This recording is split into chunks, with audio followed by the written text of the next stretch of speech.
महाभारत में व्याध गीता क्या है, जानिए रोचक कथा। व्याध गीता में मार्कंडेय ऋषि युधिष्ठिर को ज्ञान देते हैं। ये गीता में महाभारत का हिस्सा है। दरअसल इस गीता में एक शिकारी या कहें कि बहेलिया एक ब्राह्मण सन्यासी को शिक्षा देता है। ये कथा हमें महाभारत के वन पर्व में पढ़ने को मिलती है। ये कथा मार्कंडेय ऋषि युधिष्ठिर को सुनाते हैं। कथा के अनुसार सुदर्शन नाम का ब्राह्मण तपस्या हेतु वन में चला जाता है। वन में एक चिड़ा उसके ऊपर बीट कर देता है। बीच के उसके ऊपर गिरने से ब्राह्मण उस चिड़े की ओर देखता है और चिड़ा भस्म होकर नीचे गिर जाता है। ये देखकर वह ब्राह्मण समझता है कि तपस्या सफल हो रही है। वह सोचता है कि उसे सिद्धि मिल गई। फिर वह एक बस्ती में गया और वहां एक घर के सामने भिक्षा मांगने के लिए आवाज लगाई, भिक्षा देही। अंदर से आवाज आई कि ठहरिए महाराज, मैं अभी आती हूँ। कुछ देर बाद उसने फिर आवाज लगाई, भिक्षा देही, परंतु इस बार भी वही जवाब मिला। उसके सब्र का बांध टूटने लगा था और तपस्या का घमंड भी था। वह कहने लगा कि तुम्हें पता नहीं मैं कौन हूँ, मेरी अवहेलना कर रही है तू। ये सुनकर अंदर से आवाज आई कि मुझे पता है, लेकिन आप मुझे चिड़ा मत समझना, जिसको आप देखेंगे और वह जल जाएगा। चुपचाप वहीं खड़े रहो, अभी आई। यह उत्तर सुनकर वह तपस्वी ब्राह्मण आश्चर्य करने लगा कि इसको घर बैठे कैसे पता चल गई ये बात। मैं तो अभी अभी जंगल से आया हूँ।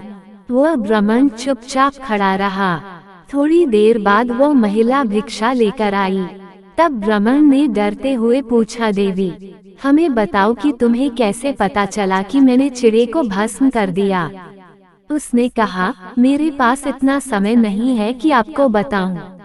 आप अपनी भिक्षा लीजिए और यदि आपको इस विषय में जानना है तो अमुक शहर में चले जाए, वहाँ पर एक वैश्य रहते हैं, वह आपको बता देंगे। वह ब्राह्मण उस वैश्य के पास गया। वह वैश्य अपने व्यवसाय में लगा था। उस वैश्य ने कहा, पंडित जी बैठ जाइए। थोड़ी देर बाद उस ब्राह्मण ने कहा कि मैं आपसे से कुछ पूछना चाहता हूँ। ये सुनकर वैश्य ने कहा कि जी हाँ, मैं जानता हूँ कि आपको उस स्त्री ने मेरे पास भेजा है, क्योंकि आपने देखकर ही चिड़े को भस्म कर दिया था, परंतु अभी मेरे पास समय नहीं है। तो आप एक काम करिए कि यदि बहुत जरूरी हो जानना तो आप अमुक नगर में एक व्याध रहता है, वह आपको सारी बात समझा देगा, और यदि मेरे से ही समझना हो तो दुकान मंगल होने तक इंतजार करना होगा। परंतु उस ब्राह्मण से रहा नहीं गया। वह वहाँ से उठकर चला गया और व्याध से मिला। व्याध को मांस का व्यापार करता था, मांस काट काट कर बेचता था। उसने ब्राह्मण को देखा और कहा, आइए पंडित जी बैठिए, आपको सेठ जी ने भेजा है। कोई बात नहीं, विराजिए, अभी मैं अपना काम कर रहा हूँ, बाद में आपसे बात करूँगा।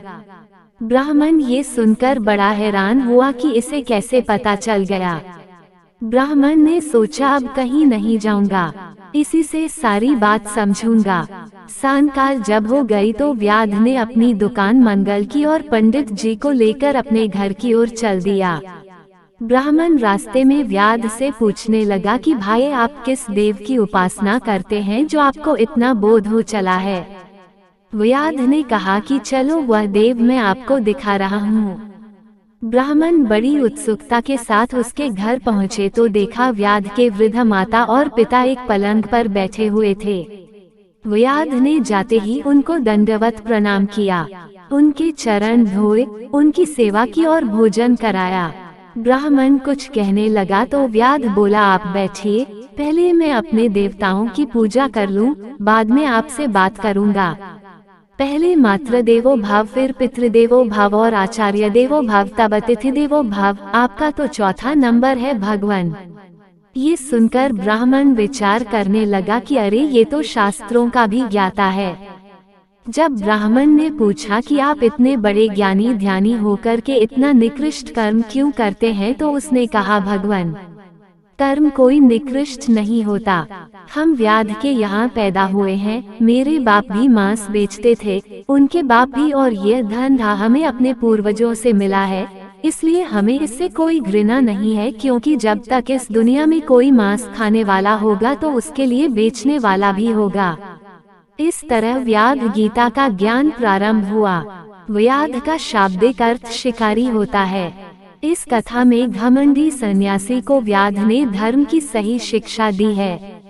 व्याध की मुख्य शिक्षा यह है कि कोई भी काम छोटा नहीं होता है, कोई भी काम नीच या अशुद्ध नहीं है। वास्तव में काम कैसे किया जाता है उसी से उसका महत्व कम या अधिक होता है।